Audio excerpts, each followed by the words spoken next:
Hi, this is my verbal explanation for Yeats's Second Coming poem. My visual art musical comic video explains Yeats's poem purely with the right brain, meaning visual communication, metaphor, beauty, music, melody.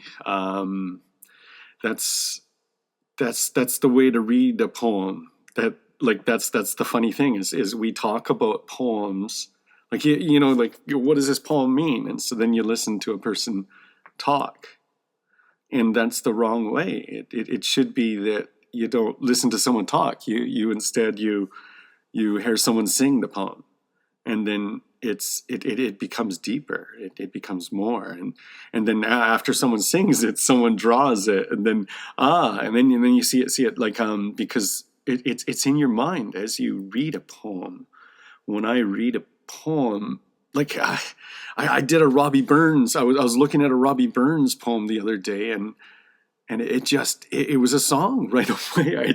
I just had to do it, and it just came out, and it was like as if it. I don't know. I'm not channeling. That's silly. I'm talking about Yeats channeling. I'm not channeling Robbie Burns. He just did this piece of his soul, and he put it down, and I read it hundreds and hundreds of years later, and it sings, and it had a melody to it already. It was there, and that's what a poem does. Is it shows you a picture, because people of the past were more visual. Okay, everything like when you're reading older stuff, it's more visual, and the writer is more visual, and the readers are more visual, and it's people's minds are different nowadays. Okay, and so the musical comic is kind of the ultimate form of explaining a poem. But here, this is that's my other video. I'm talking right now. Okay, so I'm explaining a poem instead of through melody and art. I'm explaining it with words. So yeah, I'll put the drawings up later on this video, but it's like it's I'm not even getting to the poem until later, because there's all this preamble I have to do, because and yeah, I'd like to have like really cool pictures up, but I don't want moving pictures, because moving picture takes away your mind. Do you realize that when you're watching it, you're like the viewers, it's the easiest way to fool someone. If you have like a dishonest point of view and you want to fool someone, use a moving image, okay? And that'll use up the right side of their brain as they're hearing your logic, and that moving image will send. Sometimes like you could do like the opposite method. Like, anyway, I'm talking about Yeats. He's really interesting. Okay, he's really interesting for the question: is poetry scripture? Like modern secular scripture? Is the Bible scripture? Is scripture poetry of the old age? And I'm not saying that it's not true or anything like that, but if you take a look at all like, if you're a Hindu, you're going to think that all the rest of the holy books are poetry. You might think it's all BS. Or actually, I don't think Hindus think like that. I think they accept everything in their view of like Brahman and anything. But yeah, if you're Christian, you're going to look at the rest and you're going to say, oh, okay, well, that's interesting as fiction or poetry. Greek mythology is like, was that all just for entertainment? I think Ovid was, but maybe that's a bad example. The Quran is maybe a better example. Like you could listen to it, and it sounds beautiful when it's written, when it's spoken in the Arabic, they say, but you can't deny it as poetry. You could say, I don't agree with that point of view. Or if you're of the other religious faith and you look at the Bible, it's still Like it's still poetry, and that is the fuel that fueled Yeats. Is Yeats was a poet, but being a poet wasn't good enough. He wanted his poetry to be like scripture. Okay, and I didn't know this going into Yeats. Okay, but that is part of the attraction to it. When you first see Yeats's poems, it has this kind of it's like a scripture, right? Like that's what he's kind of subconsciously trying to do as he writes it, or maybe consciously. I don't know. I didn't read his notes or anything. When I did this poems, drawings, and music, I didn't research first. Okay, I just looked at the poem, and that's the way I do it. I just look at the poem, like the Robbie Burns one I was talking about. I didn't read up about Robbie Burns. In fact, I don't even like Robbie Burns. But then I looked at this one poem, and it just hit. That's the funny thing about poetry is it's the mind. It's you're getting like the musical poem is actually the full mind. It's not the full mind. You're not getting everything, but you're getting sound, you're getting visual, and you're getting words. Okay, but the words of a poem are also giving you the visual thoughts. That's part of what poetry really does, or used to do. I only kind of read the old poetry. And anyway, I like to keep it fresh, so I don't do a bunch of research, and I take the poem for what the poem is, and that's what reading is. You're taking someone's thoughts. Okay. Sometimes it takes years to understand a poem properly. With this musical poem type thing, like I won't do Yeats, so I'm not going to redo Yeats, but I might have a different interpretation years later for some things. Yeah, maybe, or maybe my musical poem is exactly what you're thinking of too. But because I'm not writing these, I'm just drawing what the person's saying.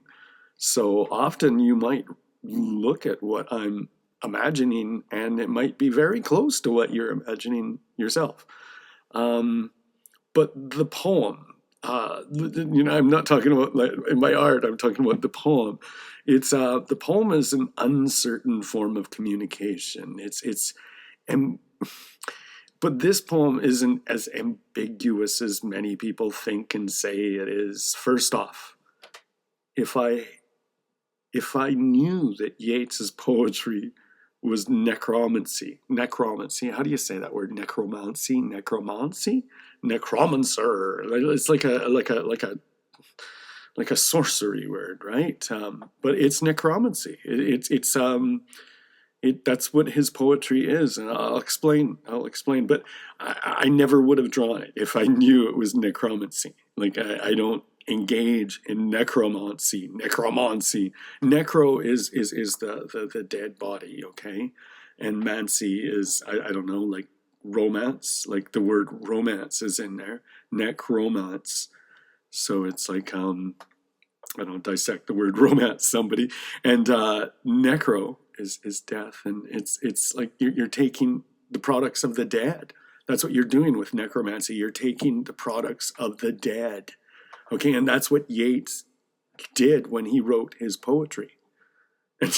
And whether it's true or not, I'm treating it as true because Yeats considered it to be true. So this is how I'm analyzing the poem, is how it's like without research. I just expect a poem to be written, heartfelt from the poet, right? Okay, so how was I to know beforehand that Yeats wrote his poems by having his wife who he actually never, I don't even know if he consummated his long decades long marriage. So Yeats he's an oddball in a lot of ways. Okay, not just his poetry. And how was I to know that his wife would commune with dead spirits and then speak it out, and then he'd be, transcribing it and turning it into poetry? My gosh, how was I to know? This poem was called The Second Coming. I just looked at it and said, oh, that's an interesting looking poem. And that's why it's taken so long for this explanation video. I feel kind of tricked. I feel like tricked by dark forces um, to have done this. Maybe not by dark forces. Maybe I was supposed to do it. Like it's the three wise men. What were the three wise men?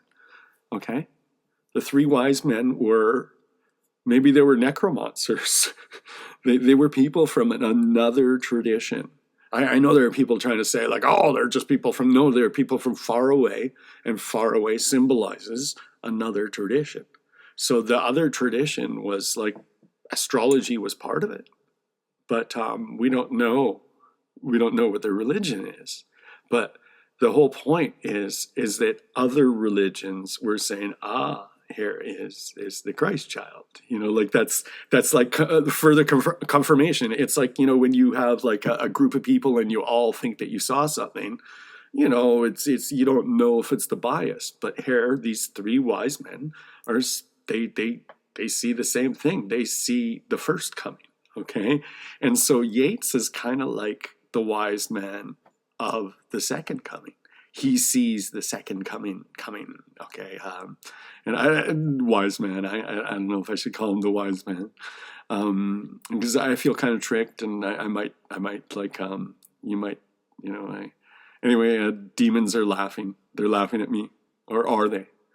Because Yeats's vision doesn't conflict with the Bible. So why would the demons laugh if the vision doesn't conflict with the Bible?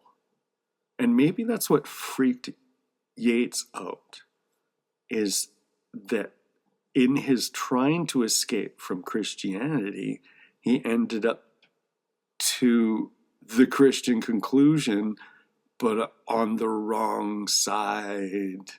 All they got me to do is show how Satanists agree with the Bible. Oh, he wasn't a Satanist. He was a spiritualist. I don't know what to call him. It says he was a pagan that communicated with the dead.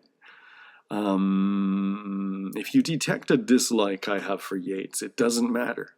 He was still a great poet, and I'm treating his poem with such reverence because I drew it and made a song for it.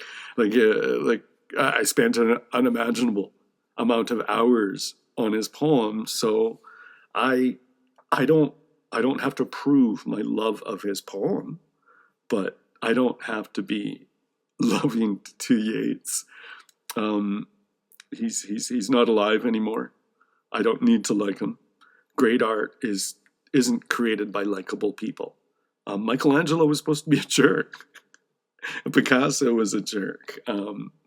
It doesn't matter, but if Michelangelo and Picasso had like I don't know, a Twitter profile, like I don't know if they were like if they were YouTubers, if they were on the air, I don't think they would. First of all, I don't think they would. I think Blake would, actually. I think Blake would do musical comics, actually. Like, I think he really would, because he would sing his poems. That's what they said. And his poems were, a lot of them were songs to him. And it's kind of too bad that they weren't, like, the lyrics were there. Like, we have his lyrics, but we don't have his melodies.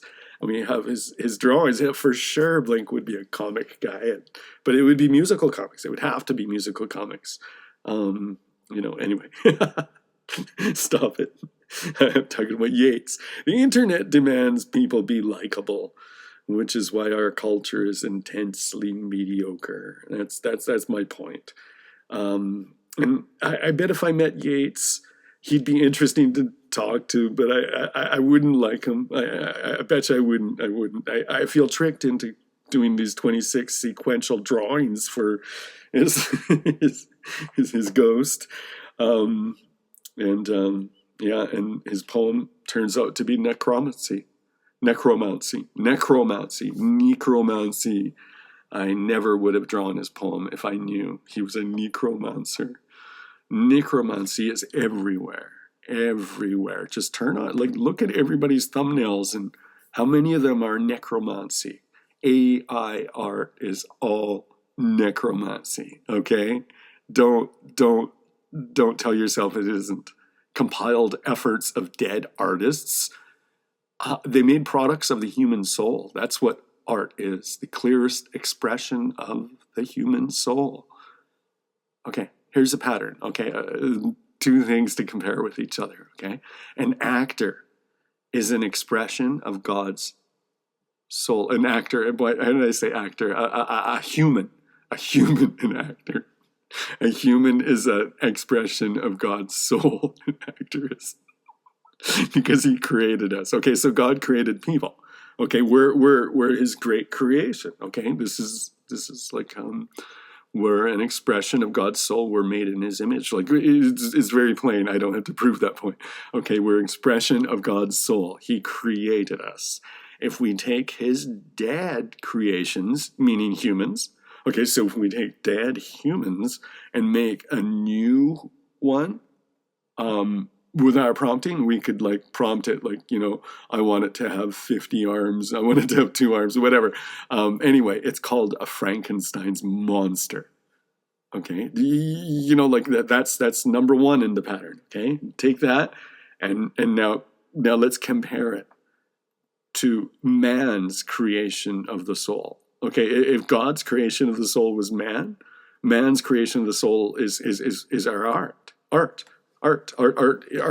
is the most kind of like naked expression of the human soul that we have. It's almost proof of the soul. Okay, so AI art is this. Calm down. AI art is the soulful thoughts of dead artists. This is just like I get a little excited because I see necromancy everywhere. The thoughts of dead artists, the products of the soul of dead artists compiled to make new images is Frankenstein's art. It's necromancy. It's grotesque.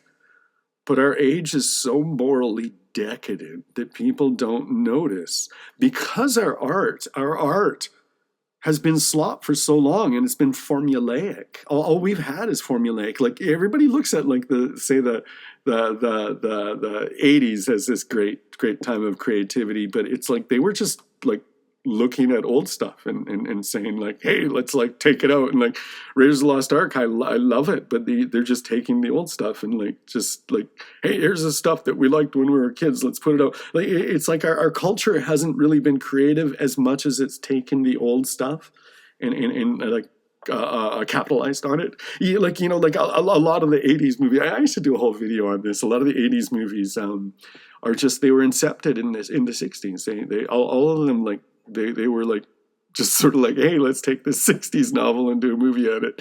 Anyway, I'm just saying like that we're full-blown necromancers in our society, but we've kind of spiritually been necromancers or psychologically been necromancers with our formulas like for so long anyway. I mean, I don't want to see the hero's journey anymore. That's part of it. Like all the formulas everywhere. It's like a type of deadness on everything. Okay, and everything's in a box. Everything's in little boxes. Even lots of Christians are practicing necromancy. I saw a painting of Charlie Kirk hugging Jesus. Art is where we should notice and define this issue. We're at an essential moment of human history, and we have Christians like posting paintings of AI paintings of Charlie Kirk hugging Jesus. It's interesting seeing people telling you that they have truth, but they use AI glamour to reel you in, and they don't see the moral quagmire that they are in. One sign of the current decadence is that it turns everything into perceived slop. So if this is like a virus into our brains, it's you see the slop and people are going to see everything is slop. Everything is slop, okay? My answer is to return to our imaginations through poetry and still art. Forget any movie that has CGI. Forget it. Just like the movie has to have real real. Just like, I don't know.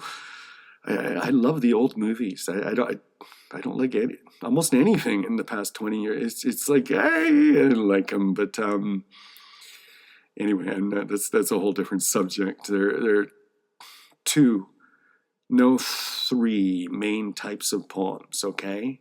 One is a lyric that asks to be sung. This is so much the spirit of what poetry is. You read a poem, and it's not like you need the time, but if you think of my musical poems, it gives you a method to spend with your time. You don't feel like your time is wasted. You make a construct in your mind through the poem.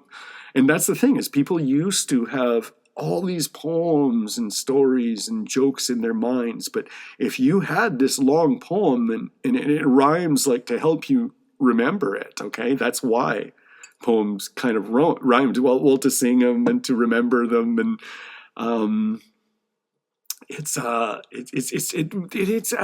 don't want to like get into that too much, because it's like people will have these answers like why we have a rhyme, but it's a rhyme. There's something beautiful about a rhyme. There's something like, it's like you feel that you're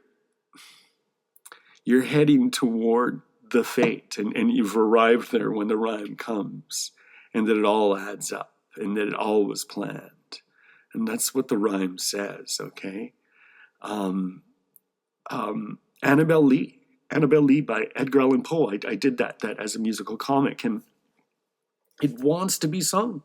And you can't read Annabelle Lee without thinking these are song lyrics. It not only wants to be sung, it needed to be sung. Like some of these musical comics I do, I don't really even want to sing them. I planned off not. I planned off just reading them, you know? But they just want to be sung.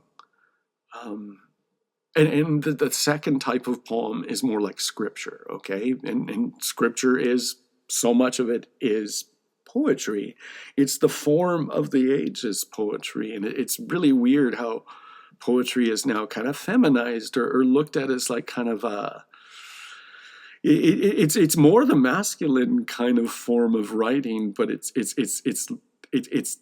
kind of like a hidden fact, you know, because it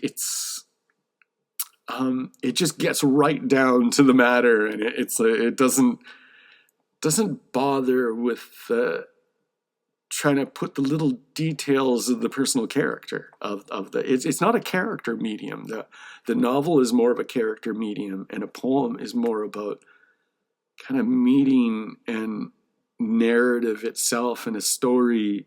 You can't tell a story in prose like a poem does, because the poem doesn't tell you the personality so much. You have to infer the personality from the story. Both of these are almost like they demand a spoken performance. So like scripture wants to be spoken out loud too, doesn't it? And the best translations understand that, okay? Sometimes the best translations don't, because to be readable, you sometimes have to deviate from the words. Yeah, okay, so I don't want to get into the translation issue. The third is anomalous, okay? I just had to say there's this three because it's, everybody's seen concrete poems, and like, you know, where the words are used to like make a shape, or Alice in Wonderland, you know, does that. Blake's poems, they're anomalous. He illustrated them, and he sung them, He illustrated them. William Blake illustrated his poems and privately sung them. He didn't, like, I bet you if he had YouTube, he'd put his songs out. This Yeats poem is the like scripture type of poem. The Bible is mostly poetry, they say, but I don't know the original languages, so it doesn't always come out like poetry. But so much of it really does, actually. So much of it really does. It's, you know, if you read Dante, you can say, "Why this doesn't come out as poetry?" But no, it comes out as translated poetry. Yeah, yeah. But the poetic form only survives on the page in some translations, like the KJV is maybe the most poetic. It's nice that way, but which makes it hard to read. And that's the thing about poem. Like a poem, it's you read it and it's you don't it just doesn't, and it makes you smarter. It makes you not smarter. You don't. Nobody gets smarter, but you get wiser. Okay, you a person that reads poems is used to dissecting a sentence and really understanding what is being said. Um, the we need that. We really need that. Greek myths are all poems. Most ancient writing was rhyming or free verse poetry. We don't know how the Bible was written, but like, was it written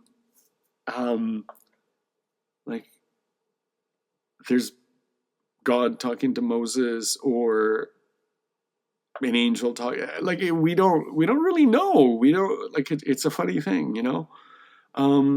Inspired, we say inspired, okay. And so you get people like Yeats. It's just like they want to create a new religion. Okay, that was the thing. Like Yeats and Crowley, who was in his group, they all wanted to create a new religion, all the way to the Mustache Man, the Mustache Man the German Mustache Man in World War II. He like not him. It's not him. Like, but the people under him, they were obsessed with making a new religion. Okay, and that was like the Mustache Man was into Madame Blavatsky, and like the roots of that movement. I think a lot of the weird stuff comes from what Yeats and Crowley were dabbling in here, and really trying to create a new Bible. And I mean, who's to say they never? Crowley said, "In the future, it won't be Christian world; it'll be a Crowleyan world." And is that what we have now? Because what Crowley kind of is I mean, he was evil, of course he was evil, but his his message was kind of just making universalism. It was let's make all the religions mixed together into one religion, um and then once you do that, like the self is the most important thing. um and so Yates was in all this.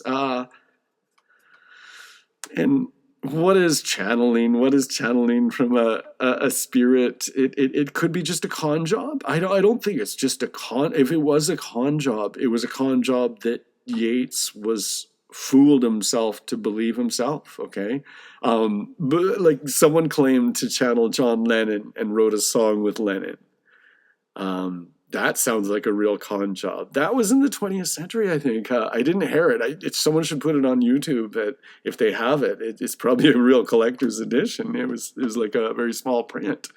But imagine that pre-internet, someone wrote a song with John Lennon, and why doesn't someone do that? That sounds like a weird trend coming up. Hey, ooh, with AI, you could like get John Lennon to write a song, and it's like, is someone gonna say this is John Lennon? Here he is, and it's like, no, it's not John Lennon. It's AI doing John Lennon. This is what we're doing. This is Franken art, and everybody's like, people are just, oh, that's okay.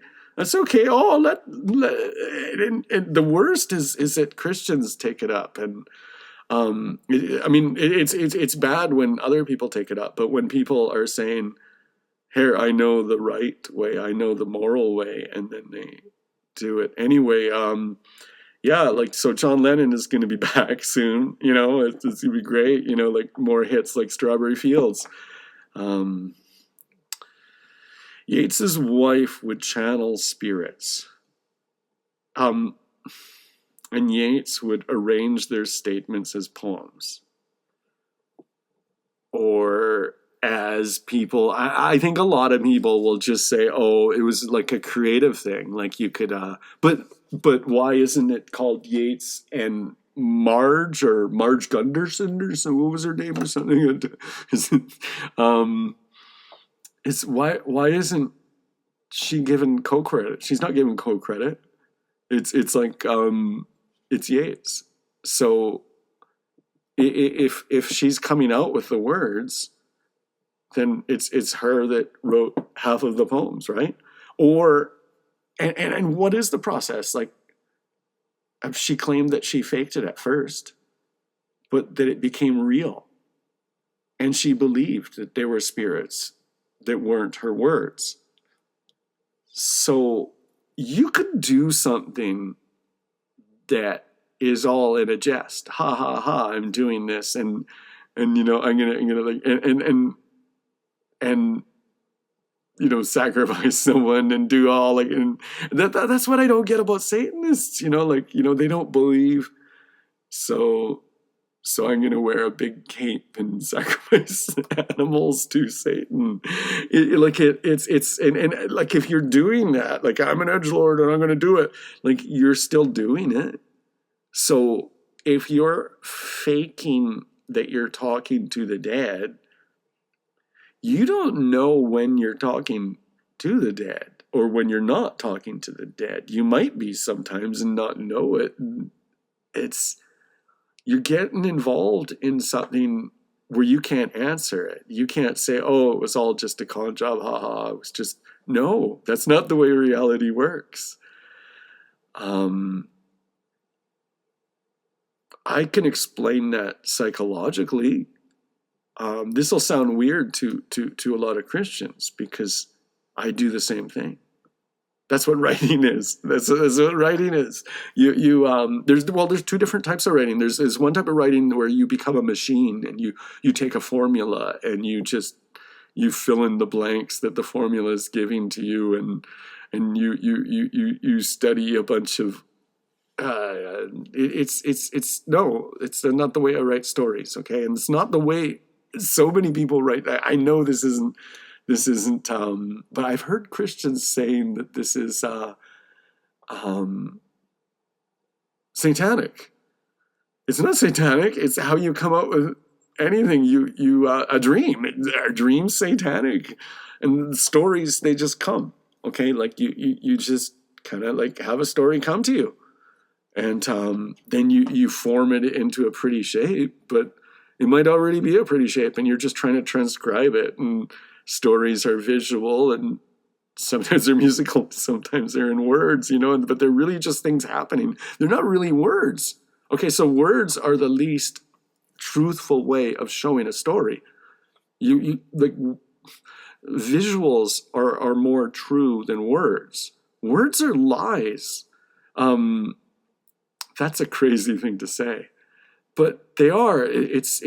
I've talked to so many intellectuals, and you have 20 different opinions, and it's all just words, and they all like. Anyway, stories come to me. Stories, like dreams, come to me. You write and you write and you write a lot, and they just start coming out automatically. But it feels like angels are feeding me the stories sometimes. It sounds crazy, but you don't, because it's a miracle. You start coming out with these stories and then they start coming out. And so when his wife was doing that, I understand, like you don't know, you don't understand how do these stories come out? How do they come out of the brain? Are they coming from a demon? And that's what some Christians will do, is because they've never written before. And so they don't write, and so they don't develop the faculty of writing. And then when somebody comes up with a story, it's like, how can you do that? It must be a demon transcribing the story to you. And that's what people would think in the past. It's because if you're able to do this and think of stories a lot and think of stories a lot and think of stories a lot, it starts becoming part of the way you're rewiring your brain, aren't you? And medieval and Renaissance artists would talk about this. Botticelli said said after he burned his pagan art that God is drawing with him. And you feel like that. This is a weird feeling that art does, and this is the mystery, okay? And you don't have to be awesome at art. You could be really childish. And I've taught mentally handicapped people, and they've drawn with heart and soul. I'm talking about drawing with heart and soul. Okay, you don't even. But the whole thing is, you end up getting better and better and better and better and better. So the people that draw and get this feeling are people that are really good. And it's just like stories, like I don't know, I never read how to write and stuff. I used to like sometimes I'd get as a gift or something, here's like some kind of thing, and no, get that away from me, because a story should be, and this is what the muse is. Our culture doesn't even know what the muse is. They think a muse is a pretty woman that inspires you. It's not. The muse is like an angel it's this, like, it's the genius inside of you that is not you. Okay, is you connected to something. It's somehow you've connected to the subconscious collective or something, but it's bigger. It's bigger than one person. Okay, it's a spiritual connection to God's dreams or the subconscious. The mind gets good at taking communication from the subconscious. And how big is the subconscious? We don't know. And it's, the subconscious is everybody thinks Freud when they say subconscious, but did you know Coleridge talked about subconscious? He didn't call it the subconscious, but he talked about it. Subconscious wasn't a mystery. It was known. Creative people are neurologists, like all throughout. There's so much neurological and psychological insight that you'll just find in old books. And oh wow, this was so-and-so was given credit for it. Even evolution, like you could read, like they were talking about like the whole man from monkeys thing, like in like something like 1800. I was reading the book from that period of time, and it's like, oh, okay, well, that doesn't, did Darwin even talk about monkeys? I don't know. That stuff is really, it's really left brain logical. It's poisoned our culture. It's left brain is great. It's really smart and everything, but we've lost our poetry. As a culture, we've lost our poetry. And when you hear songs, it's just foul stuff and materialistic, and it's no good.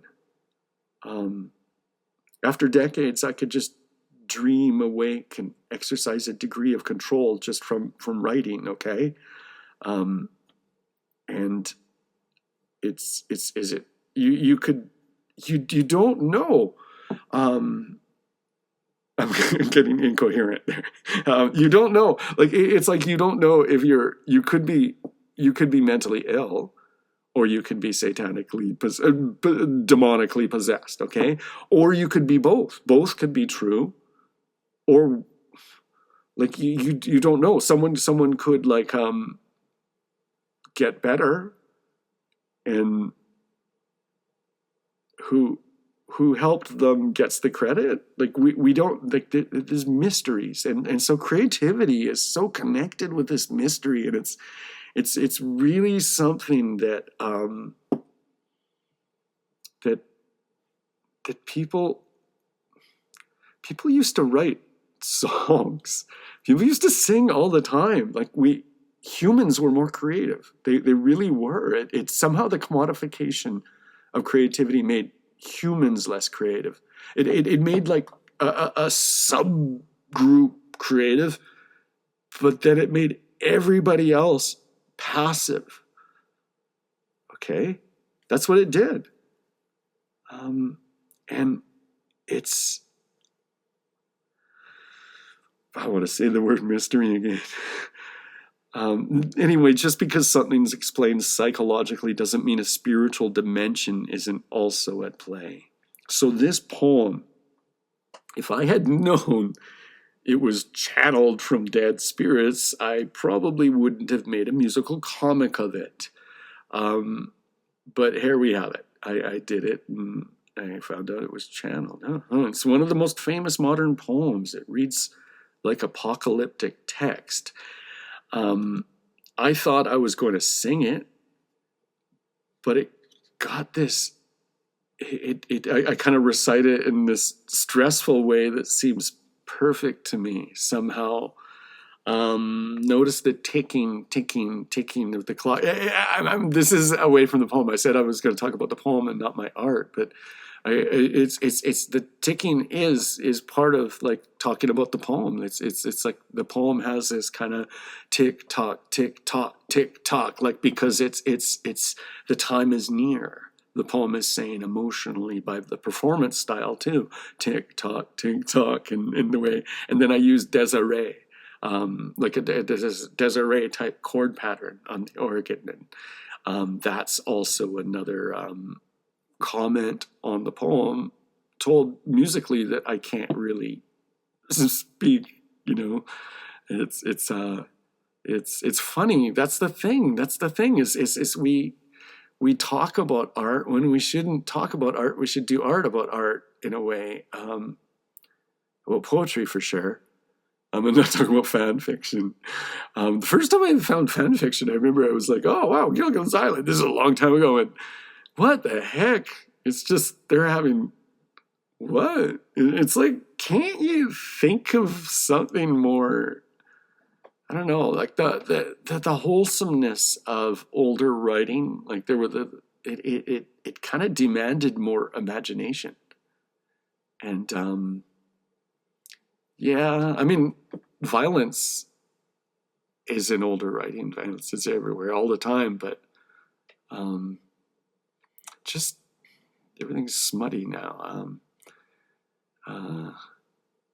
Anyway, the language is powerful in its simplicity, and this I shouldn't be saying I'm sounding so moralistic, but I'm talking about this poem that's like I'm not really creeped out because I know I'm not going to be punished for doing this, but it's because it's also like I say, I don't know if it's like an act of evil or good that I did, because I think it's an act of good, because I'm showing that basically Yeats went through the golden dawn with Crowley and deep into paganism, and communicated with the dead, and basically came out with the idea that, yeah, the Bible's right. So this is kind of a wild message. But yeah, I never would have did this like if I knew that it was like channeled. Okay, I did the comment because I liked the poem. But I mean, someone could say, oh, that's kind of like a satanic Bible of some sort because it comes from dead, like the dead. But I mean, you're looking at AI art all the time and you're listening to AI music. So yeah, okay, throw rocks at glass houses. I'm not. I was tricked into it. Okay, so I'm not going to do Yeats's collected works. Okay, so yeah, so I feel kind of like yeah, Yeats, yeah, Yeats. The Golden Dawn I mentioned, it was a group that Aleister Crowley was in as well. Aleister Crowley. What does it mean that they gave the Nobel Prize to a guy that co-writes his poems with the dead, hates Christianity, and is in the same group as Aleister Crowley, and followed Madame Blavatsky, like who? I mean, I don't want to make the Mustache Man connection, but there is a Mustache Man connection there. That's where the weirdness comes. That's where the Madame Blavatsky, was she a Satanist? I don't know. I'm not interested in Madame Blavatsky because she was and Crowley, like they were both just they were charisma. I spent some time reading Crowley's poetry. It's not good. It was just, he's just trying to prove that he read every holy text that there is. It's like, oh yeah, oh look, he plainly read every holy text. Like that's all. That's the impression you get from Crowley, and he would have his poems, and he would like perform them and have like drummers drum, and he would say the poems, and he'd say them to rich people. It was a con artist performance, but these people are con artists, yet they're also um dabbling in things that are kind of like, whether you believe them or not. Like you could say you don't believe them. It's just I'm silly, like yeah, I get that. I get that. Okay, but I don't know. This will be my last Yeats work, and I'll stop babbling about that. I have these moral qualms. I just liked the poem. I didn't know he was writing with the dead. I thought it was Christian when I first read it. Actually, it's called the Second Coming, and that's the thing, is I still think it is, even though it's written by a pagan. That's the point. That's the Three Wise Men poem. It's the Three Wise Men. I think Yeats is scared because he sees his beliefs lead to Satan. And like they lead to the same conclusion, but his beliefs lead to Satan. And that's what this poem is saying. That's the ultimate meaning to this poem that people miss now because they don't read the poem. Like they read the poem. They don't read the Bible. One poetry podcast talking about this poem, the guy said, "The second coming already came." And they were talking like as if the second coming already came, and it recontextualized the poem as nonsense.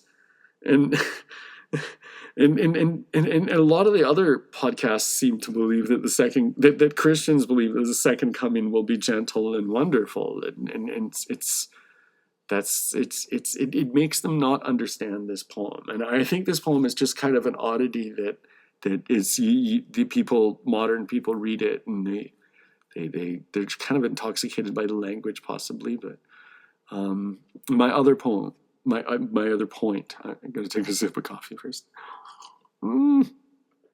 It's not hot anymore. Of course it isn't. Anyway, my other point. I believe the poem is about 2035. Okay, everybody says that it was about 1935, and I don't know if Yeats said that it was about 1935, but I mean, he was Yeats. He might have like went.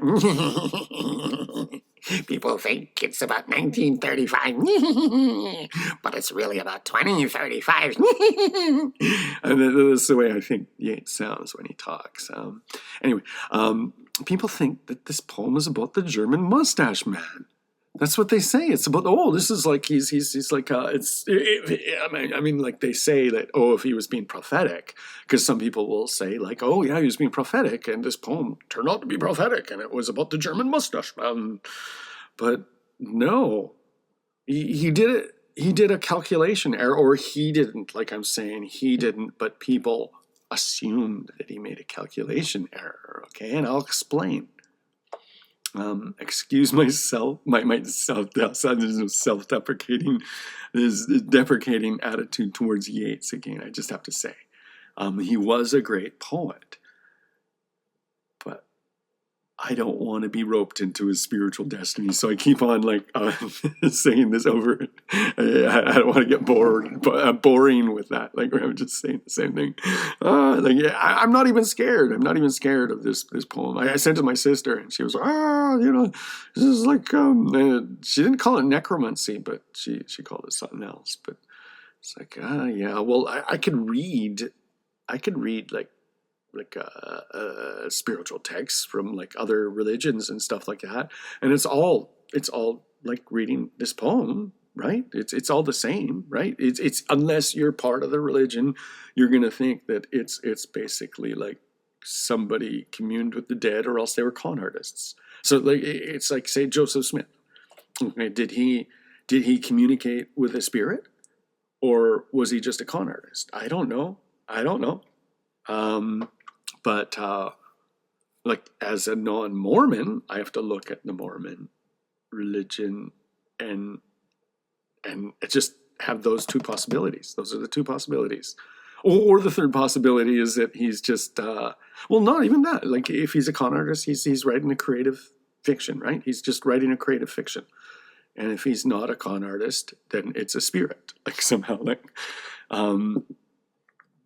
dictating it to him. Okay. Yeah, I like my musical comic and reading of the poem. It's just art. I had no intention of making magic, and it's not making magic. He's like that's part of the point of it. Is it that I'll stop it? I'm like it's an apologetic for making the video. To watch the video, and I think it's really powerful. It might be too fast. Yeah, you have to look at the images, and I don't know. Imagery in a musical comic is more dense than say a movie. Okay, a movie, it's they slow the imagery, and they can't like a picture for every a sentence. I do, so it's like that's a lot of imagery to take in. You might have to watch my video 5 times. Yeah, but if it's seriously, like you have to. It sounds crazy because I'm telling people to watch my video 5 times, but you don't read a poem once. You read a poem multiple times, and that's just the nature of a poem, and that's the nature of a still image that's beautiful. It's you don't look at it once, and you don't look at it just quickly and that's it. You look at it, and it speaks to you in ways that aren't logical. Okay, it's completely so you can't say how it speaks to you. So if someone's excessively logical, they think you're just being frivolous looking at the picture. So anyway, so excuse my flippant attitude toward the poet. It doesn't, I'm doing it with humor, I hope, and to keep my distance with the man and his proposed magic, okay? Because he did say that words are magic, and he believed that his words were magic and they were spells. So it's just weird doing a poem where there's some guy that says that his poems are magic spells, okay? But I'm analyzing the poem. This video, my art is really important because it speaks silently more words than I can say. That's the thing, is the superior is my little 5-minute video. I'm gonna talk for a long time, but we're gonna understand this poem. Like together we're gonna understand it, and you're gonna be able to read it, and all the poetry podcasts, they're all wrong. They really are, because they don't know the biblical connection of a biblically connected poem. And this guy won the Nobel Prize. I repeat. And I don't color my work. Okay, I color some of my work. Okay, I color it, but when I really want you to use your imagination, I don't put color in. Like when you put color in, you're doing the job for the person. But if it's drawing and everything, you're still not. And if you're showing the line and everything, that you're not doing all of the job. But a photograph will do all the job. Okay, but black and white, you have to use effort to see a black and white image, and because of that effort, it becomes a collaboration with you. Okay, I could draw something, and you only look at it and only see it, and you'll see it in a little bit like subtly different way than another person will. But if it's black and white, you have to imagine just to make it make sense.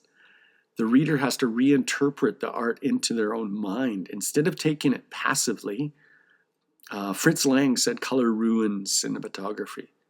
Watch old movies like Citizen Kane, or watch Gone with the Wind, which is in color, but it's a color film made by people that have mastered black and white. Okay, color's a crutch. Most artists can't draw in black and white. It's a lot to balance And coloring, like most comics are, they're colored just to make crappy art better. Like color saves really bad art. Okay, and what it does is it lowers the whole standard of everything, and it keeps comics disposable. And I think now we could kind of say comics are dead, which means that comics are alive. They're reborn. Okay, comics can be art now. We could look at them as art. We could look at them as more as we've ever looked at them before. Like this is like an unexplored medium. It's not like every other medium is so explored, but comics aren't. Okay, and black and white. Black and white is a gift to your imagination. It feeds your imagination in a way where color, anything that a moving image doesn't feed you as much as a still image. Okay, a black and white image feeds you better than a color one. But I like color too. I'm not trying to say color is bad. Okay. Here's a fun fact. The late great filmmaker David Lynch.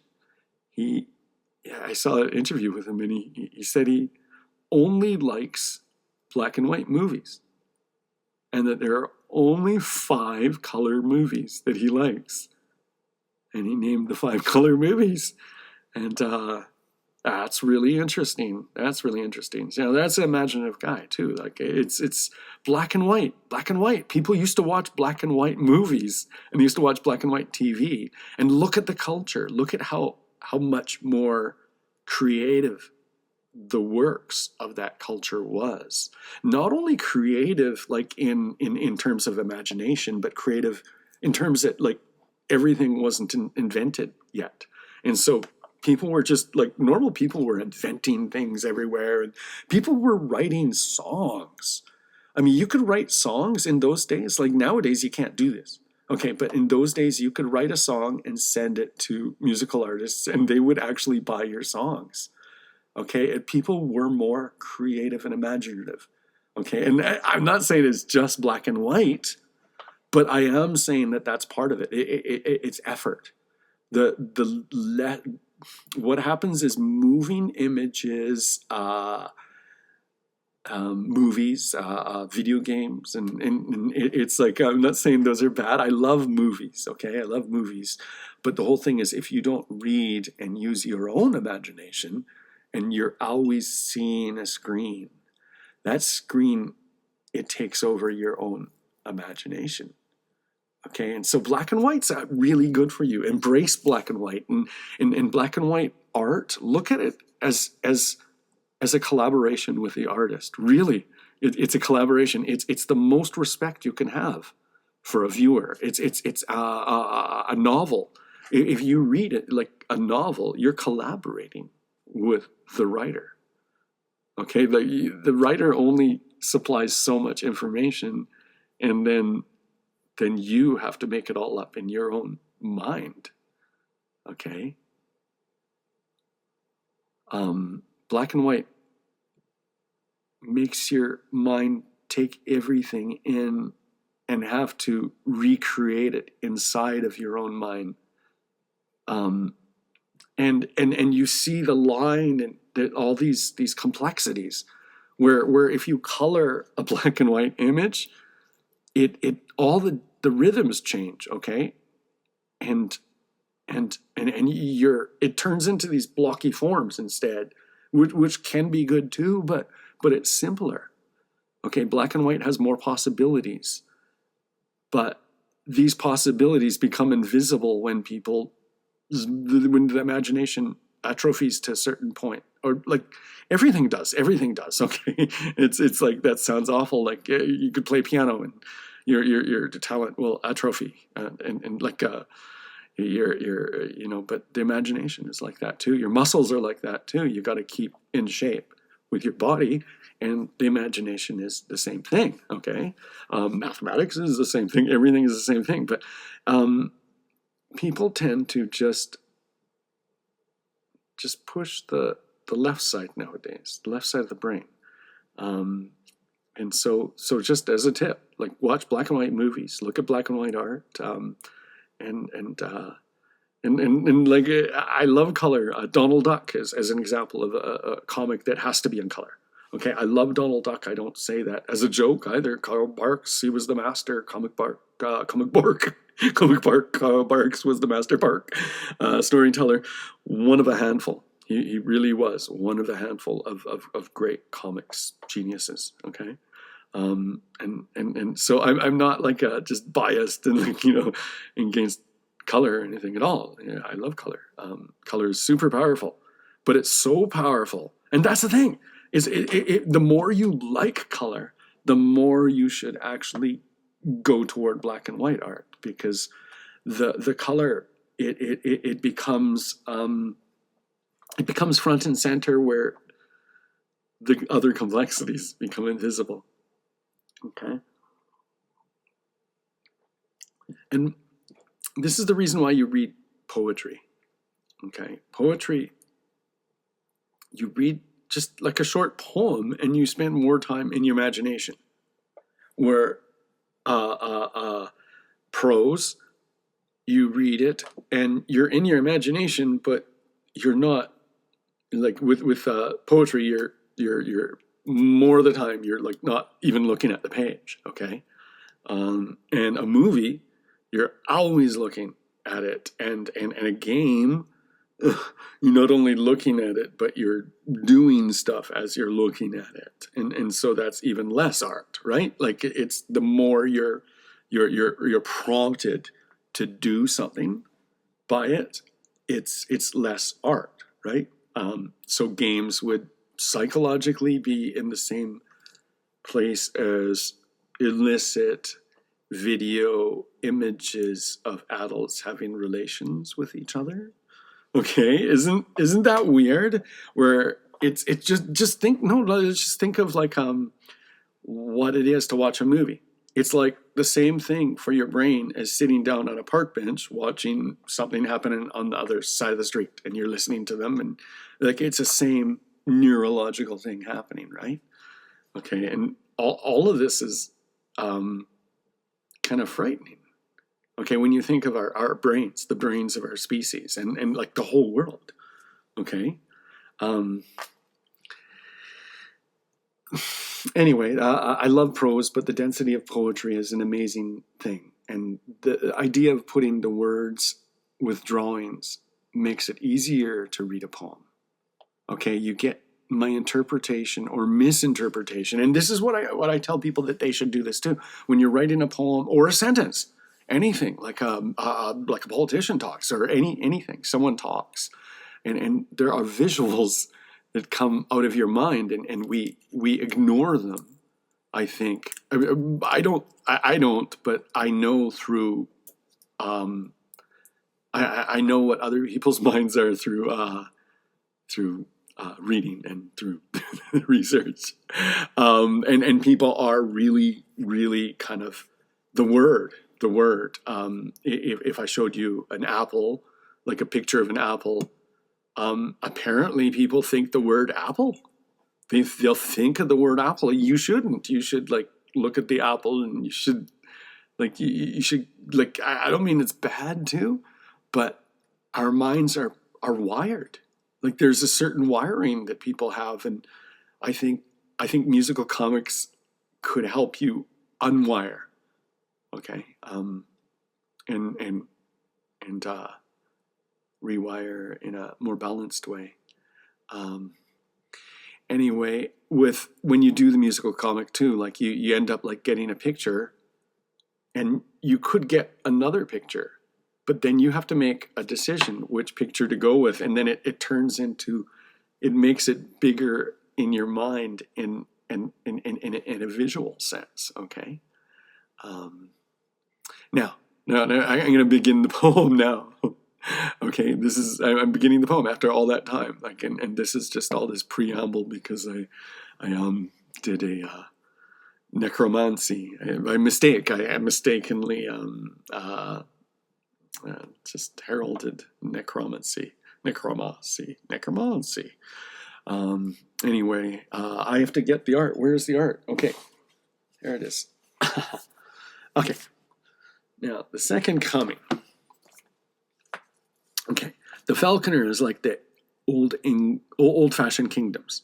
Okay, so to talk of it now in the context of now is, and that's kind of what Yeats is doing, because he's you know, he brings this image of the past out, and so I depicted it as modern people with a car, and there's a police car, and but it's absurd when you see the modern people do it in my picture, because the falconer cannot hear the falcon. Like the falcon is, it's like an old fashioned thing, okay? And that's what people do in times of when everything didn't work. You go back to the old ways, right? Um, and look at 2035. Okay, the falconer is like the old-fashioned kingdoms. The idea that this dark night can, this it's a dark light last-minute action. It's a desperate act. Okay, it's in this modern world. It's a radical thing to do.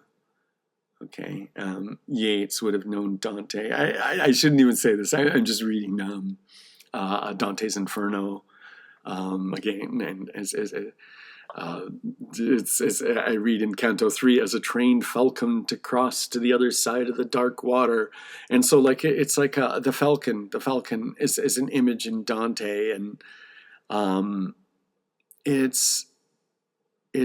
think Yeats is trying to have that depth, the depth of Dante, right? Okay, and so let's look at the next image. Next image, like forget. I'm talking about the poem, turning and turning in widening gyre. Okay, now this is I simplified. Yeats has this long-winded spiritual, psychological explanation. Not long-winded, probably really smart. But I have a bias against his involvement in the Golden Dawn group. Did I tell you that? Yeah, already. Did I get that right? Anyway, so it's the gyre. It's this big kind of like theory of these, like, I don't know, cones, and these cones are traveling around, and they travel around and take thousands of years to travel around, and once every 2,000 years, the cones, they touch each other. um, yeah, it's the Golden Dawn stuff. You have to be really smart to be in the Golden Dawn. Okay, I talk about it like maybe they're weirdos, like, because Crowley was a weirdo. He was a weirdo, but he was super smart. And Yeats, they were super smart.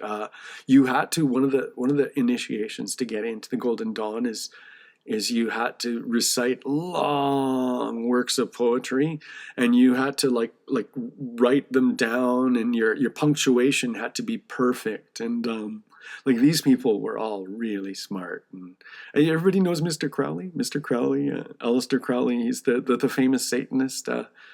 Um, Mr. Crowley, what goes on in your mind?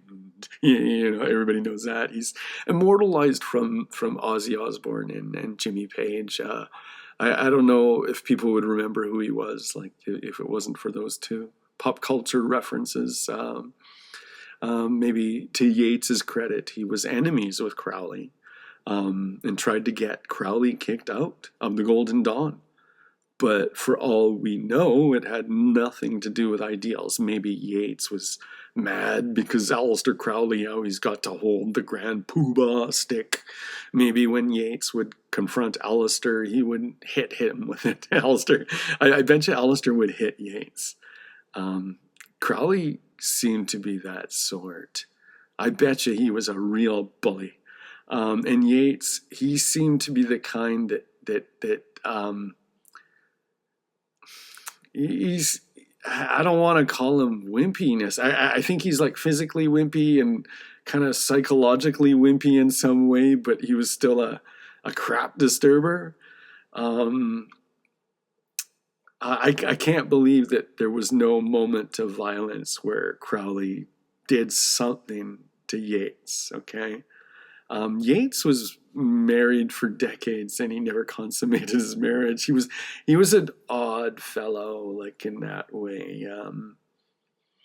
So I don't want to say like, oh, Yeats was good because he didn't like Crowley. He must have just like he stayed in the same group as Crowley, so whatever. Um, you know, Yeats was he proposed to a woman after her husband died. Okay, he proposes to her.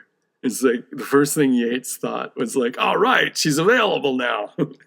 Okay, because he loved her, or he liked her, whatever. Had some sort of fancy for her, and then she married someone, and then the guy died, and then he's like, "Yeah, I'll propose to her." Wait, spends no time in delay, just like, "Hey," and she said no. So what did Yeats do? He proposes to her daughter. Her daughter. Um, yeah, that's Yeats. We don't want to fall into a trap that makes us think Yeats is the opposite of Crowley. No, they were both bizarro elites in a weird elite group.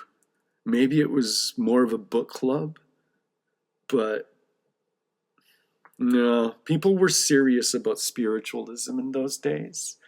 It was a different thing in those days. Now it's like I think people were deeper in those days too because they just had more time to think, right? So back to the picture. This isn't what Yeats had in mind, but he might agree that my illustration perfectly captures what he really meant to say if he was a better poet. Yeats was stubborn in some way. I don't know what he did. I didn't read about it, but would he argue? Would he? I think he would argue. With Madame Blavatsky. Madame Blavatsky was a cult leader, basically. She was like a Crowley. She was like a female Crowley. And yeah, he was in the group for a while, but she kicked him out. He was a poet. He had his own ideas, and I don't think she would. She wanted arguments from minions, but maybe he wasn't even arguing. I don't know. Maybe he was just trying to give her suggestions or something that I don't know. And anyway, he was kicked out for trying to add his own ideas. So in Yeats's system, like to get back to the Geyers, like there were these triangles and they meet every 2,000 years. This is why I say this poem is about today, not 2,000 years from Jesus's birth. Okay, that's what everybody says. It's from the birth, so that makes it 1935. Okay, it's like the second coming in 1935. Well, obviously the second coming never happened, so people say, "Oh, he was talking about the mustache man." No, no, no, no. It's the resurrection, not the birth. 2,000 years like of time. Like if it's like let's go into Yeats's let's humor it, and every 2,000 years and time readjusts itself. Okay, well, that would be the resurrection, not the birth. Okay, or either or. But the second coming obviously didn't happen in 1935.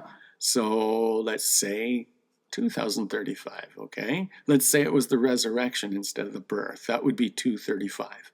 Anyway, if you picture the demon stopping the globe any moment. Okay, that's what I have a picture of. Instead of having triangles and stuff, I can't do that. It's one sentence, turning and turning and widening gyre. Like you want an image to depict like triangles meeting every 2,000 years, and then the moment when the triangles points touch each other.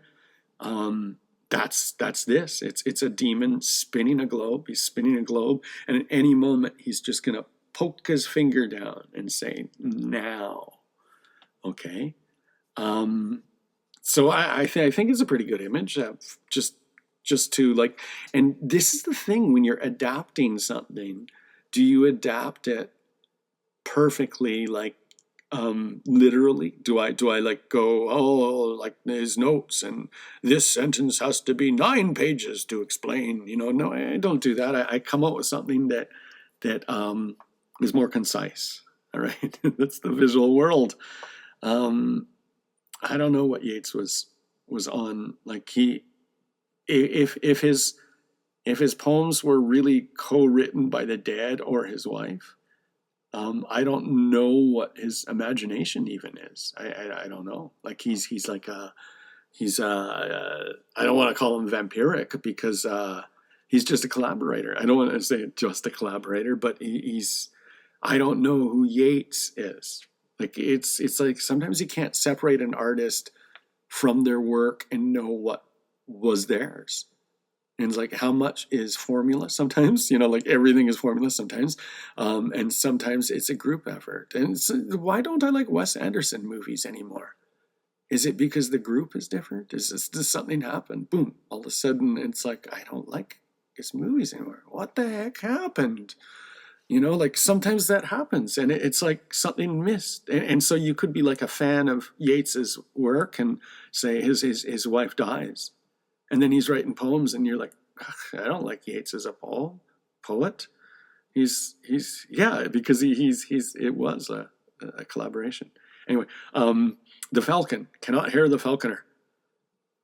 Can't hear the falconer. One way is the falcon is disobedient because of our age. Our regime can't elicit the type of loyalty that wants to give their life. Therefore, even the last resort of a decadent kingdom flips them the bird. And here is the flood imagery from later in the poem. I put into the third picture, right? The flood imagery, and it's from later in the poem. But when you're reading a poem, and you read it more than once, the imagery from it all floods together. Like it's really like pushing that. It all you have to make sense of it, and so I take the flood imagery from later in the poem, and it creates a context for the falcon not going back to the falconer. He's no longer a shiftless bird or some great god bird, if people take it that way, because we have a context given now. Okay, like you could think, oh, the falcon doesn't want to. No, it's the flood is coming. The blood red flood, it's called. Okay, it's a blood red flood. The noise and chaos of the great flood is why. Now, it sounds biblical, but that's the game Yeats is playing. There's also a flood in Greek mythology. Yeats was not a Christian, but it seems he was right-wing. It seems that he hated Christianity and embraced a paganism of his day. But part of the point of the poem is that the pagan prophecies are leading to the same place that the Bible said is coming, the second coming. Like that, how much more obvious can Yeats make it by calling it the second coming, but with a different lens. Okay, but for example, in the Bible, the Antichrist comes before Jesus, and this poem ends with some sort of Antichrist demon, right?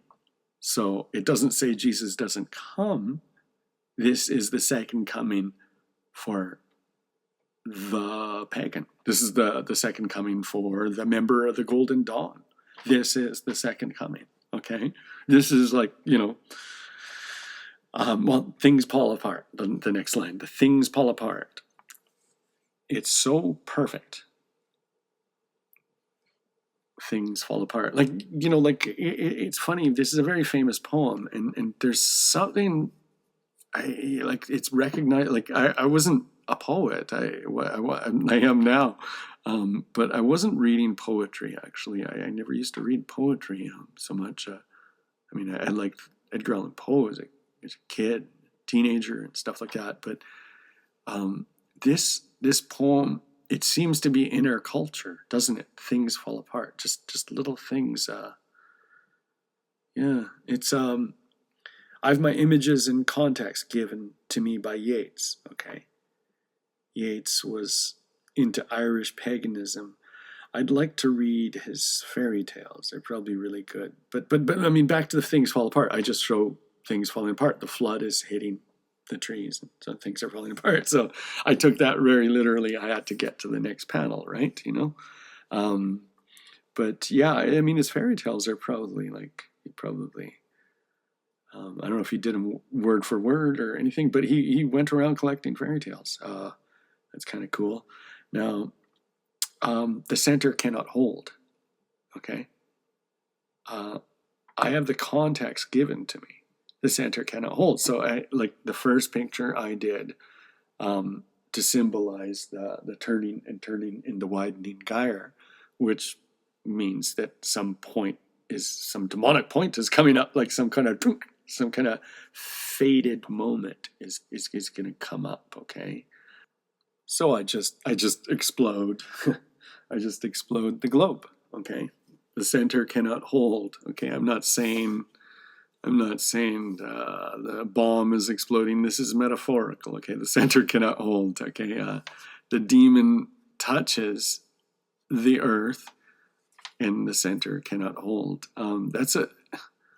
That's a really really interesting sentence, right? The center cannot hold. Like we have this really like a system of centralized governments, and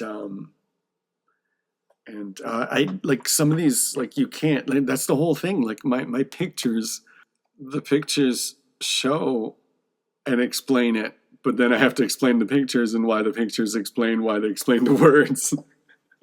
It just turns into a circle. Um, Yeah, this is the center not holding, all right? Doesn't this sound like right now? But the center cannot hold, like the center cannot. I mean, is that just like a human truth of all times? Or like let's get back to the whole 2035 thing. The center cannot hold. It also works for 1935 in some way, right? The center, but way more for now because we became so centralized. Everything became so much more centralized after that point. So, and this is a funny way to look at the poem. I'm looking at it as prophecy, right?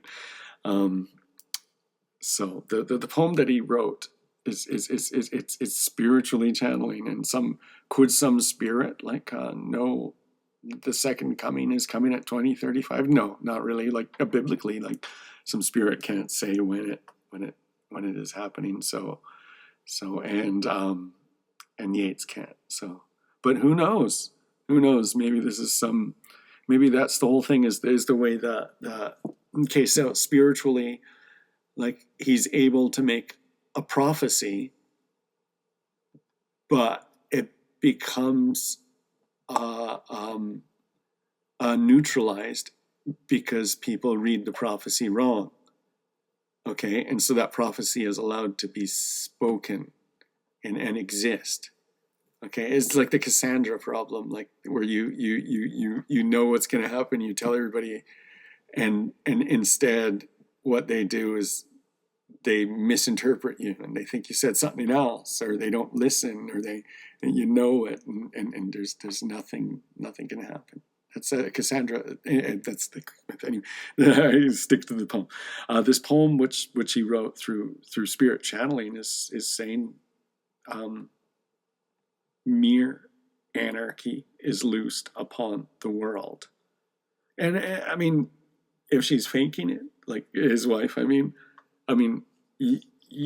it's funny how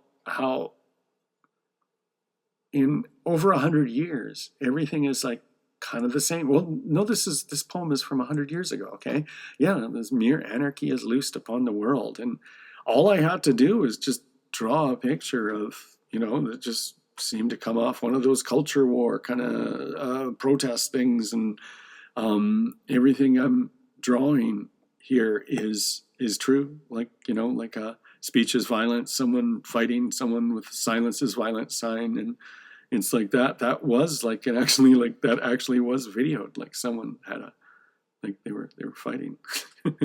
It's an absurd world we live in right now, but it's also like kind of like, I mean, once you start noticing how absurd it is, you start like noticing how correct this poem is.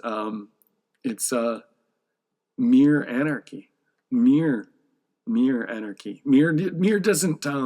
When we say mere, we think merely. Oh, that's merely children playing.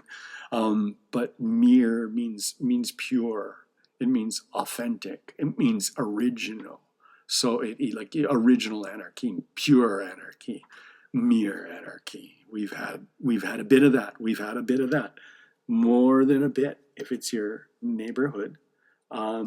We've had like well, I don't want to get into politics because this is like that's the thing is like this is talking about this. That's what it's talking about. I think the pictures, my drawings, speak for themselves, and they just depict a world that Yeats didn't know. But on some level, I guess he did know that because the more I look at the past, it's all like this. It's all a continuation of the same story. I mean, yeah, that's what a story is. So I have them like there's like the flood comes basically, and there's a blood dimmed tide. It's I did a nice job on the water, and it's like the buildings are getting submerged in blood, and the people that were fighting each other are drowning in the blood. The ceremony of innocence. Okay. You don't have to agree, but I look at the falcon with the context of the flood. Like when Noah released a dove and a crow, the crow didn't come back, so he wasn't able to sing anymore and could only make an awful cawing noise. That's why the crow goes caw, caw, and the dove came back with a twig in its mouth to show us there was vegetation. What an awesome dove. So I draw the hopeful dove to remind everyone right over here. I just like, after all of that awfulness that Yeats is saying here, I like, it's, here's the dove, okay? Yeats was a great poet, but he was a diseased mind, a dangerous mind. He's not going to give you hope. But I had to just throw my hope there, and that's what a poem is too. Like you could read a poem of somebody, and you're gonna have your own reaction as your. And this is like I'm kind of I'm not doing the poem there. This is the reaction I'm having of the poem. Okay, so I'm giving you just a little glimpse of hope. Okay.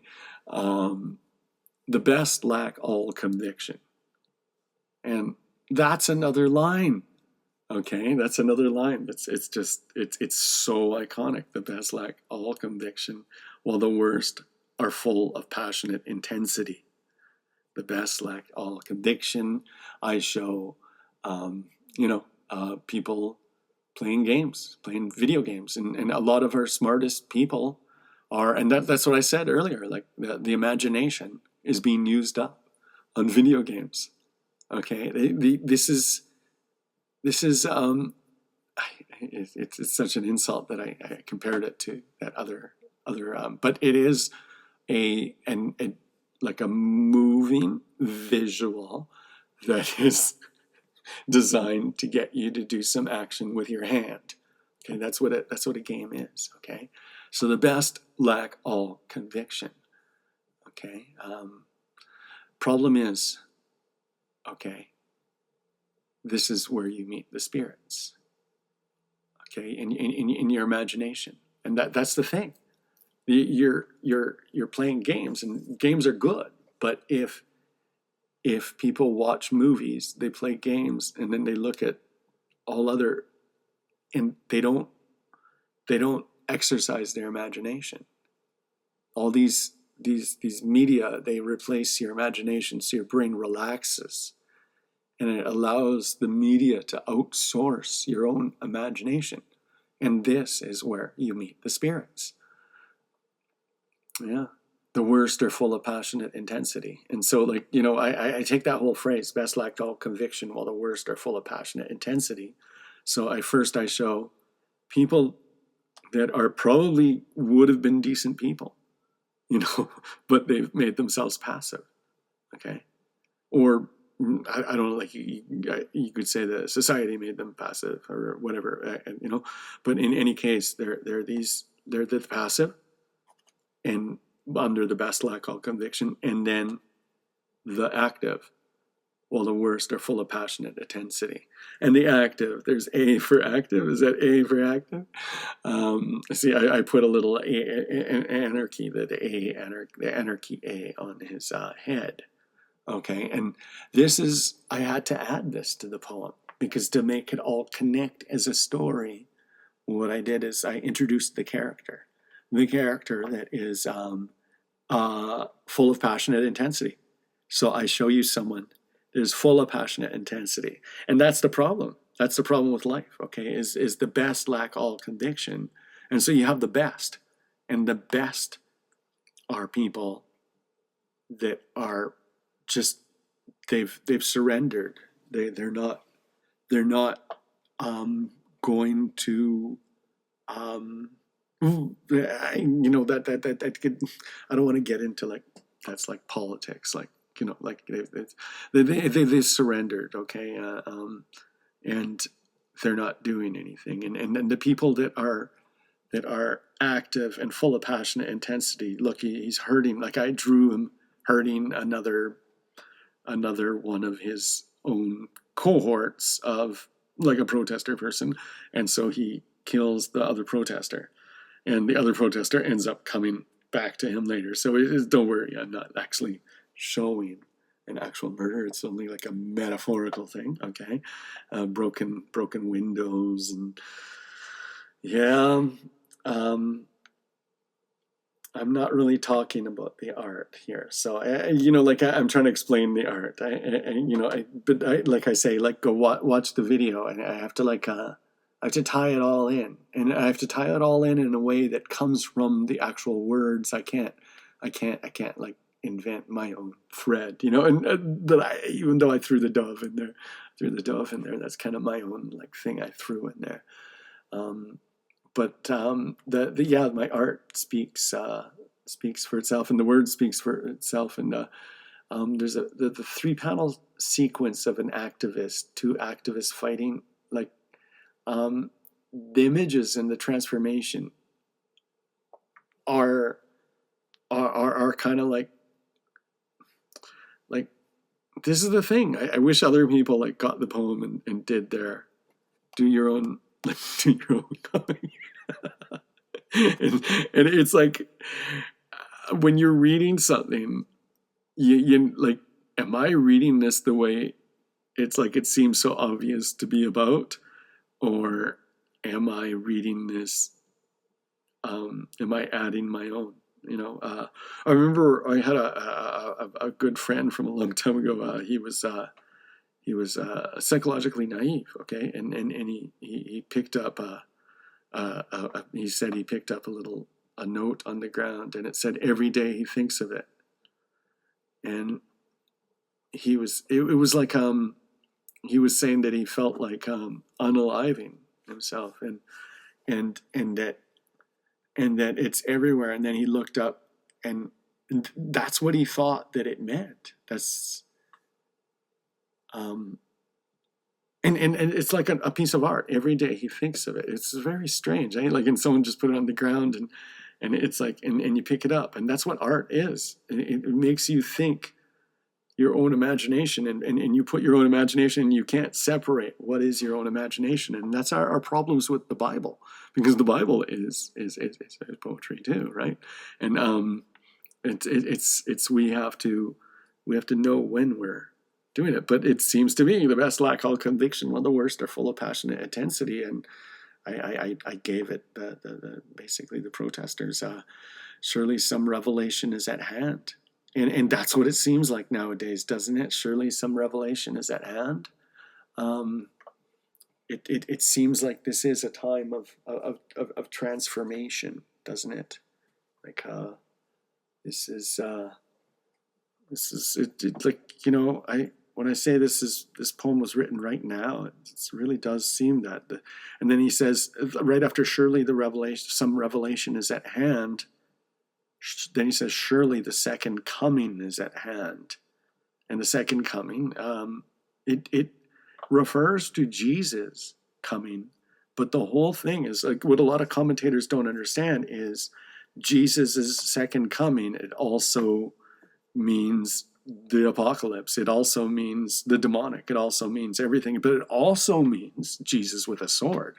And so what I did was I drew a picture of Jesus with a sword. Okay, and Jesus above, he's above in the drawing.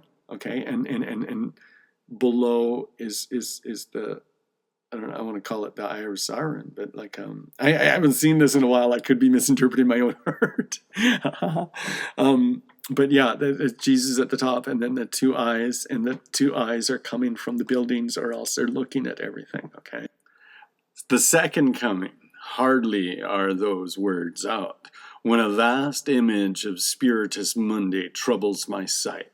So for the second coming, hardly are those words out, I have like an image of the man with the anarchy A on his forehead having his results, the person coming back to him. You know, hardly are those words out. When a vast image of Spiritus Mundi troubles my sight. I don't think it made a lot of sense what I just said about the previous panel, but this is the one that really matters, Spiritus Mundi, and because Yeats had this big concept, and I'm just showing it as a like an occult book. I have this red cover and Spiritus Mundi, and it looks like just some alchemist's book or something. And of course that would be insulting to Yeats. He would say, hey, no, this isn't like just some occultic-y kind of like book. This is the Spiritus Mundi. Is I talk to my wife, and my wife channels the whole world as they sleep. And when they sleep, she hears not everybody's voice, but she hears a condensation, like a condensing, I mean, of every voice and opinion. And then she just gets the final result. She's like, no. I can believe that she indeed is channeling a spirit. I can also believe that she's just like kooky, you know, like I can believe that. But I mean, I'm not going to believe that she's channeling all the spirits of mankind as they sleep and carefully dissecting their opinion. That's a delusion right there. And so with this delusion, like before researching this, I just figured this out with the book, without any research. Okay, that this is like sort of a hocus pocus kind of like, okay, like and like my instinct was right, I think, because yeah, Spiritus Mundi, my and so I show a transformation. Here's a metamorphosis. These three panels where he is transformed into a demon self. But that's just the inner him. And the next panel is somewhere in the sands of the desert. And somewhere in the sands of the desert, he's traveling there through his book, the Spiritus Mundi, which has a lion with a human face coming out and licking his eyeball. A shape with a human body and the head of a man, and he's looking at a drawing of exactly that, a shape of a lion body and the head of a man, but there's a bunch of vultures, or let's call them indignant desert birds, flying around him in a little circle, geometric kind of circle, and then the next line is, a gaze blank and pitiless as the sun, And with this, I split them into two people. Instead of just having one person, it's a man and a woman. I mean, a man and a man and a woman, some sort of like death woman, and a man that's like a tiger, like I mean a lion, is moving its slow thighs while all about it. Real shadows of the indignant desert birds. So, like my pictures, they show exactly it, like real shadows of the indignant desert birds. I just show a bunch of pretty picture, I think, of um, a God's eye view, because it's over the bird's eye view. The bird's eye view is without the birds, and the God's eye view would have the birds, right? So, and then the next page, I have the darkness drops again, but well, I'll read the whole thing. The dark, because there's only one page now, or like a few lines. The darkness drops again, but now I know that 20 centuries of stony sleep were vexed to nightmare by a rocking cradle. And what rough beast, its hour come, round at last, slouches toward Bethlehem to be born. And so the first three panels of that, I have like a jungle. They're in a jungle, and she's sleeping for 20 centuries of stony sleep. And in that time, she's getting pregnant, and he's guarding her, keeping her safe, I guess, and sleeping and waking. And then the last three panels, we go into dream. Or this whole page could be dream, going into dream, because really when we say somewhere in the sands of the desert, like right after we enter Spiritus Mundi, like we could say that he's off in his deluded occultish book, and no insult to anybody that's into the cult kind of thing, but like even if you're into the cult, okay, like if someone says, oh, my wife is channeling every spirits, and we're basically like reading the mind of every human that's sleeping right now, like even if you're in the cult and you're into all of that, you're probably going to say, okay, well, that's a bit of a stretch, and this guy was maybe not sort of like operating within cultic parameters. So anyway, I show that picture again that he saw in the Spiritus Mundi, and it's in his dream, and sheep are looking at it happening, except for instead of a lion below, it's a woman, that skull-faced woman that's rocking the cradle, and there's the unholy child inside. And the next panel, the lyrics are what vexed to nightmare by a rocking cradle, then, and what rough beast, its hour come round at last. She's holding a nice juicy steak, like nice raw steak, and this little hand, this little baby hand reaching out to grab the steak and eat it. And then the next panel slouches toward Bethlehem to be born, and the demon is a little baby peeking out over the cradle.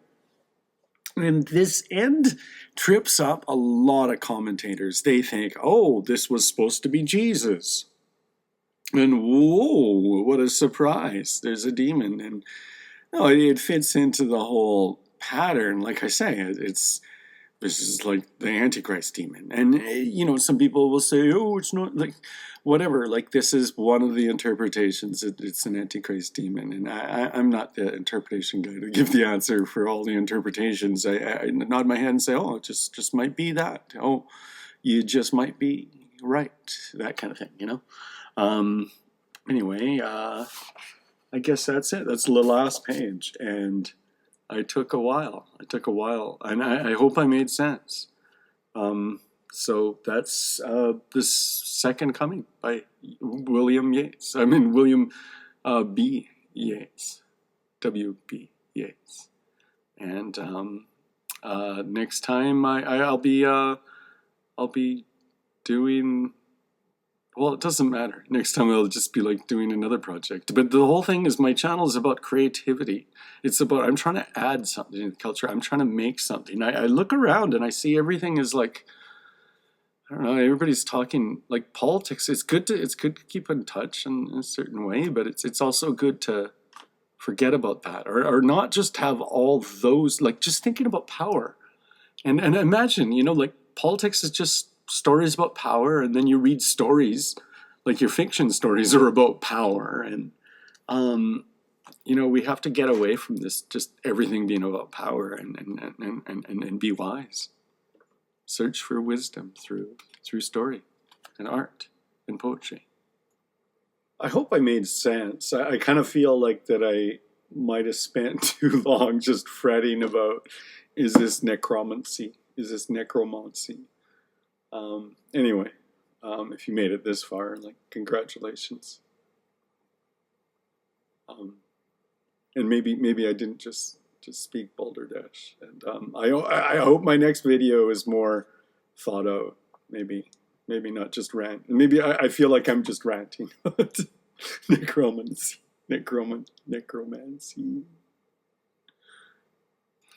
Oh heck! Here's the poem again. Here's the song and the musical comic. Okay, might as well end with it.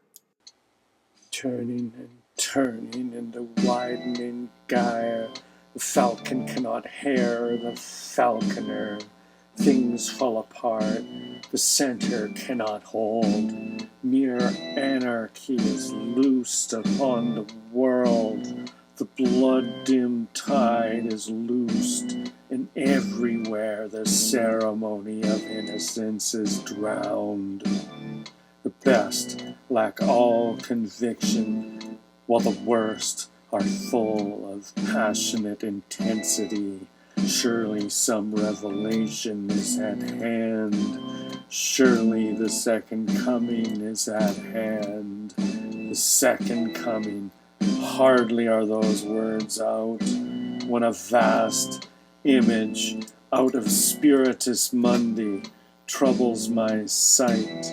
Somewhere in sands of the desert, a shape with lion body and the head of a man, a gaze blank and pitiless as the sun is moving its slow thighs, while all about it real shadows of the indignant desert birds. The darkness drops again, but now I know 20 centuries of stony sleep were vexed to nightmare by a rocking cradle, and what rough beast its hour come round at last slouches toward Bethlehem to be born.